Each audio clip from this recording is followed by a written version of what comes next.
Welcome to Think Big with Dan and Qasim. Join hosts Dan Melnick and Qasim Masood as they explore big ideas, limitless possibilities, and engage with visionaries, entrepreneurs, and thought leaders who dare to dream big, get inspired, motivated, and find practical tips for personal growth. Think big, dream bigger, and ignite your potential. Welcome to Think Big with Dan and Qasim. And if you want to go ahead and introduce yourself, tell us where you live and what you do for a living. Hi, I'm Joline Rivera. I'm the founder of Rbel Bee Sweets, and I am based from Chicago. So how did you get the idea for this business?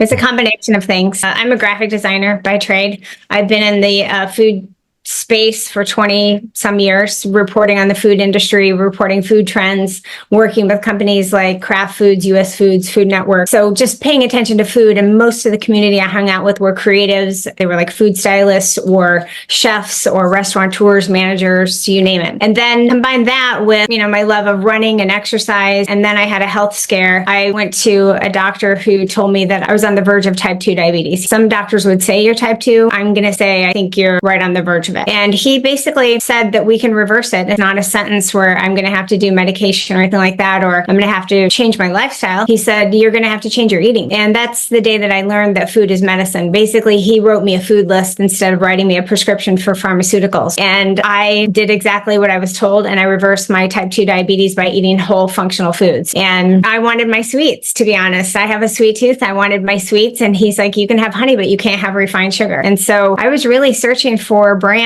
or candy, sweets, or anything that just had honey as the sweetener, and I couldn't find it. So I created it. That's a long story that when you have, your food industry, what you do for a living with your health scare, and then how you live your life all come together, there's something that usually happens and that creates the perfect storm for you to say, there's a white space and I'm going to fill it. For sure. But I guess it's one thing to create this new product for yourself and for your health needs, but it's a different thing to actually take this and sell it in the market. So what made you actually want to go and pursue that? I mostly wanted to challenge myself. I've been on my own since I was a teenager. And so I always have this faith that if you're going to bet on somebody, bet on yourself. And thought, why not you? If somebody else could do it, why couldn't you? And so I really just flipped the table upside down on my career and decided to get busy in the kitchen. I spent hours and hundreds of recipes to try to create our first gummy to see if it could be done. And then I spent 2 years searching for a gummy manufacturer who would take it on and say, all right, let's give it a try. Awesome. So as of today, who is an ideal customer for you? Anyone who's paying attention to their health, like anyone who understands that honey is a functional food or that honey is a really better for you sugar. We're a better for you healthy honey fruit juice. So we actually market to people who are health conscious, who probably exercise, work out, who are always looking for new things, who are looking for foods, better for you snacks, and especially moms, kids, any athletes. Those people are usually paying attention. So how are you marketing? Are you mostly in retail stores, e-commerce, Amazon? What does that look like? Well, we spend a lot of time paying attention to social media. I'm on there nonstop. So we're always looking for organic social partners. I'll usually reach out and send them some gummies and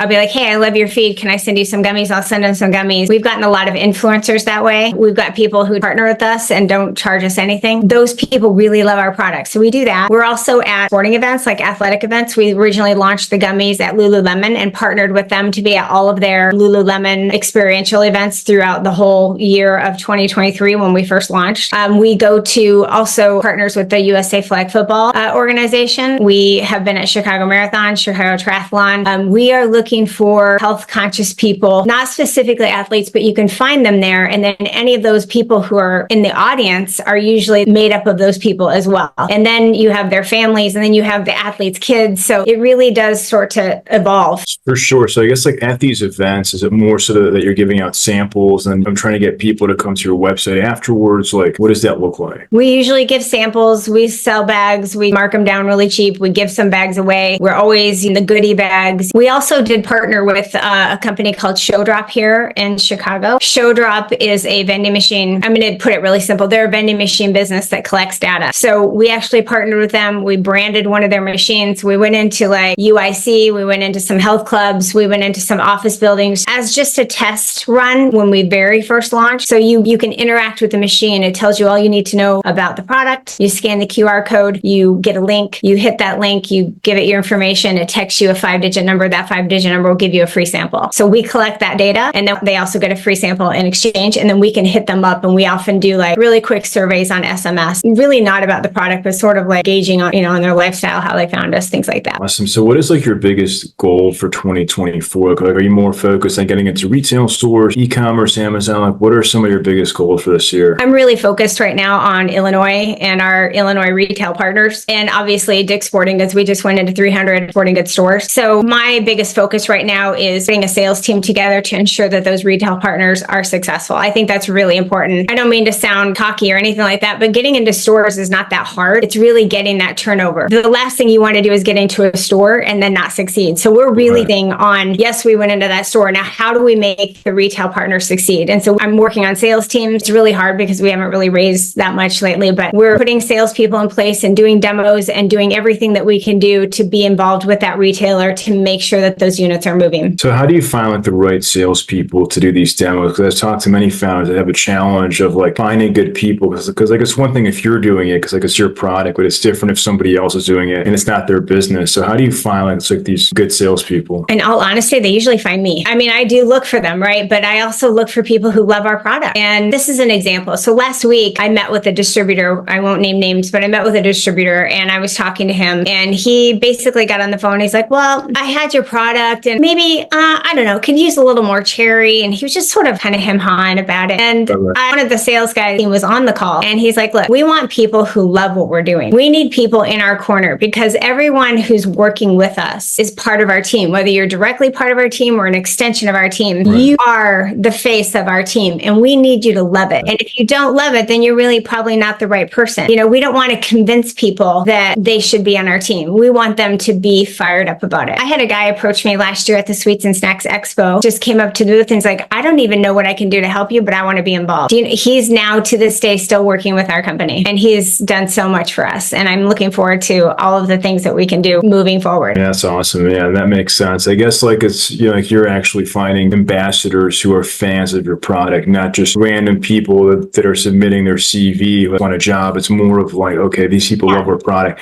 How can they work with us? Yeah, exactly. I mean, you mentioned a minute ago, you have the product. Yes, I think it was a great product. Yeah, it's great. I was not big on honey flavors, but like I didn't know, right? But I'm like, this is good. Yeah, it's very good. The honey's there, but not there. It's not honey forward. And it's odd because it's actually our number one ingredient. If you know how to read packages, you know that the first ingredient listed, that product contains the most of that particular ingredient. Yeah, for sure. And that makes sense. So in terms of like your strategy, right? Because like you mentioned, vending machines or even like meeting people in person, right? Signing them up to lists. So are you focused, or I guess like how do you measure customer lifetime value when somebody buys one products from you? It's a lot harder for retail, right? We gauge that obviously on our website. And you have a reorder rate that's high. Anything above 20% is high and we're there. And when you have an average order value of $45, I think ours is 48, sorry. And also like right now we're in 527 locations. We have to stay there. And so that's sort of how I gauge it. But also there are a few of our retail partners. I am in Erewhon in California. To me, I love Erewhon, but I also look at that as kind of a marketing play, and also to try to gauge that area. It's hard to gauge because Erewhon's kind of an anomaly all by itself. It's not like your normal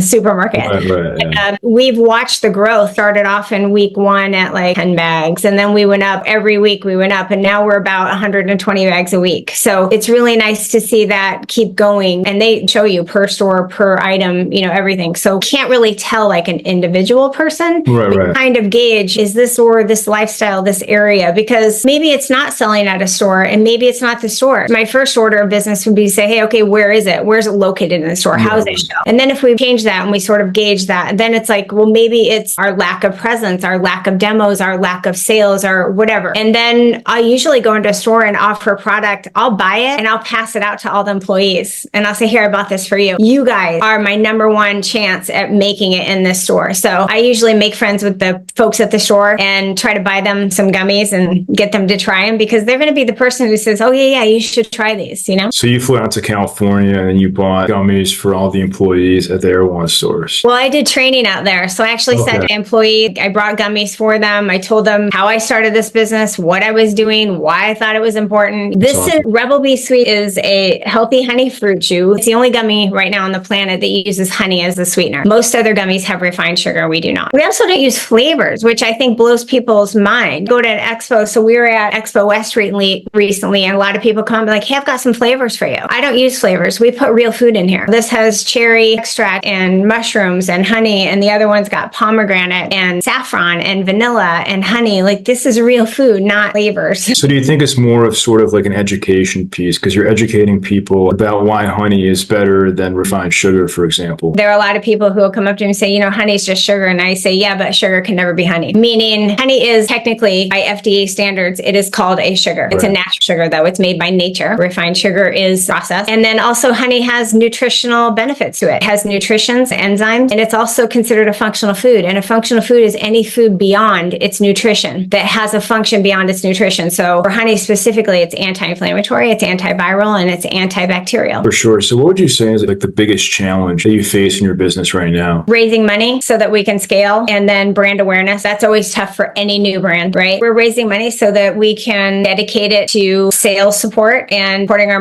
marketing initiatives. Awesome. So obviously now in 2024, many companies use high-level technology like AI. So do you currently use AI in your business? And if not, where could AI maybe come in and add value? We do. We use AI to help us write a little bit. Sometimes when you're writing headlines to an email, it can help you write something that's more catchy, or even on social media. It will give you some of the buzzwords that are more being talked about if you can play with it. We also produce a lot of imagery on AI. It's ancillary stuff, but I can save a lot of money by not producing photography and hiring a food stylist and going into a studio and doing all the things, when I can actually just produce. I could take one of our bags, drop the photo into AI, and ask it to build around it. And so when you understand photography and lighting and perspective and also food, you can talk to AI and teach it to make an image that would be worthy of your brand guideline. Makes sense. So what would you say is like one biggest piece of advice that you wish you knew before you started this business? Don't use your own money.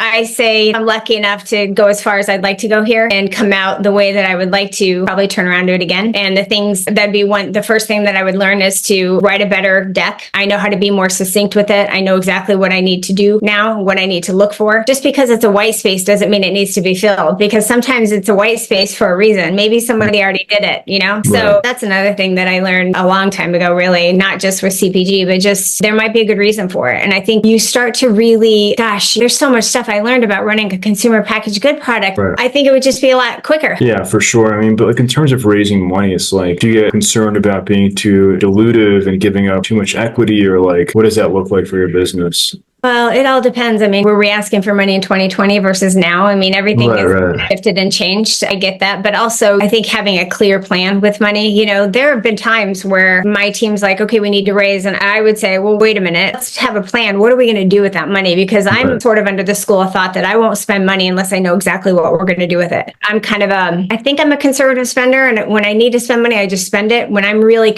have some conviction over it. But I think for people who are starting off and building a new business, I think you have to trust yourself, in your gut, and you need to learn how to listen to it. You need to learn how to ask for money. I'm very comfortable talking about money. I think that's my number one advice. Get comfortable being uncomfortable if you're not.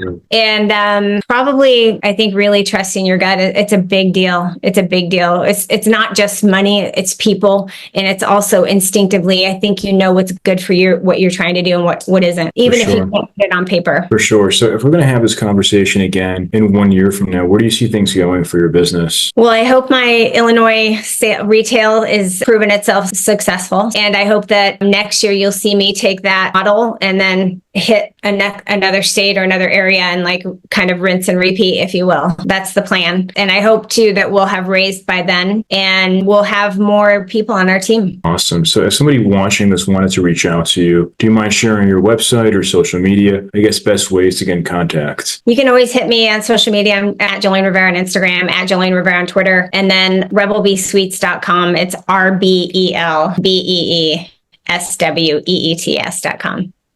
Awesome. Well, thank you so much for your time today. Thank you so much. I appreciate it, Daniel. Thanks. All right. Bye.